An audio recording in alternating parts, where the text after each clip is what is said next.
Hi hello guys, இந்த வீடியோவில் யாரை பற்றி பார்க்க போகிறோம் அப்படின்னு சொல்லி பார்த்தீங்கன்னா, திவினேஷ் அவர் ரீசெண்டாக ஒரு ஊருக்கு வந்திருக்காரு. அங்கே ஆடியன்ஸோடைய பர்ஃபார்மன்ஸும் பண்ணியிருக்காரு.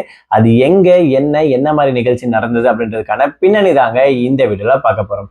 நம்ம சேனலில் ஃபர்ஸ்ட் டைம் பார்க்குற பர்சனாக நீங்கள் இருந்தீங்கன்னா மறக்காமல் நம்ம சேனலில் சப்ஸ்கிரைப் பண்ணிக்கோங்க. அப்போ தான் நான் அடுத்தடுத்து போகிற வீடியோக்கான நோட்டிஃபிகேஷன்ஸ் அண்ட் பாப்அப்ஸ் வந்து உங்களுக்கு கண்டினியூஸாக கிடைச்சிக்கிட்டே இருக்கும்.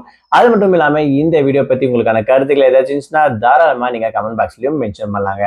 ஸோ ரீசெண்டாக ஜீ தமிழில் நடக்கக்கூடிய one of the reality singing competition show அப்படின்னு சொல்லணும்னா சரிகமபா லிட்டில் சாம்பியன் சீசன் 5 அப்படின்னு கூட சொல்லலாம். ஸோ இந்த சீசன் வகையில் வந்து பார்த்தீங்கன்னா 4th பிளேஸில், அதாவது டைட்டில் வின்னர் ஆனவர் தான் திவினேஷ். ஸோ இவர் வந்து பார்த்தீங்கன்னா சீசன் 5லையும் அப்பப்போ கெஸ்ட் ரோல் மாதிரி இன்ட்ரோ மாதிரி கொடுத்துட்டு தான் இருக்காரு. பழைய பாடல்கள் பாடுறதுல இவர் கிங் அப்படின்னு கூட சொல்லலாம்.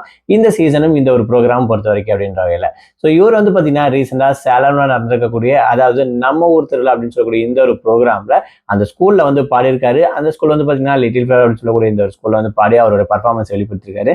அந்த ஷோல வந்து பார்த்தீங்கன்னா நிறைய ப்ரோக்ராம் நடந்துச்சு. பட் இவருக்குன்னு தனி ஆடியன்ஸ் அண்ட் ஃபேன்ஸ் அந்த விஷயத்தை அந்த கிரௌட்ல இவர் பார்க்கும்போது நிஜமாவே ரொம்பவே சூப்பராக இருந்துச்சு அப்படின்னு கூட சொல்லாங்க. ஸோ அந்த வகையில திவினேஷ் லிஸ்ட் ஆஃப் பழைய பாடல்கள் சொல்லிட்டு அவரோட பாணியில வச்சிருப்பாரு. ஸோ அந்த பாடல்கள் எல்லாமே ஒரு மேஷப் மாதிரி ரொம்பவே சூப்பரா பாடி அசைத்திருக்காரு அப்படின்னு கூட சொல்லலாம். ஸோ இவரு பாடுறதை மட்டும் இல்லாம இவருக்கு வந்து பாத்தீங்கன்னா ரீசெண்டா நிறைய கச்சேரிகளும் நிறைய ப்ரோக்ராம்களும் வெளிநாடுகளையும் வந்து பாத்தீங்கன்னா இப்போ வந்து வளம் வந்துட்டு இருக்காரு அப்படின்னு மாதிரி சொல்றாங்க.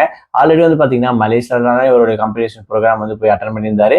அது மட்டும் இல்லாமல் ரீசெண்டாக program and function, TV show அப்படின்னு சொல்லிட்டு பல வகையில் வந்து பார்த்தீங்கன்னா கலக்கிட்டு வந்துட்டு இருக்காரு தினேஷ். இதுக்கெல்லாம் முக்கியமான காரணம் என்ன அப்படின்னு சொல்லி பார்த்தீங்கன்னா, ஜீ தமிழ் ஆரம்பிச்சு கொடுத்துருக்கக்கூடிய சரிகமபா அப்படின்னு சொல்லக்கூடிய இந்த ஒரு மேடை அப்படின்ற விஷயத்தை தாராளமாக சொல்லலாம். ஸோ அந்த வகையில் இந்த சீசனும் அதே மாதிரி நிறைய பேர் பர்ஃபார்மன்ஸ் பண்ணிட்டு இருக்காங்க. குறிப்பாக அபிஷேகா சொல்லணும்னா இவங்களுடைய பர்ஃபார்மன்ஸ் சூப்பராகவே இருக்கு அப்படின்னு கூட சொல்லலாம். ஸோ இதை பற்றி நீங்கள் என்ன நினைக்கிறீங்க, உங்களுடைய கருத்து என்னன்ற விஷயத்தை மறக்காம கமெண்ட் பாக்ஸில் மென்ஷன் பண்ணுங்க.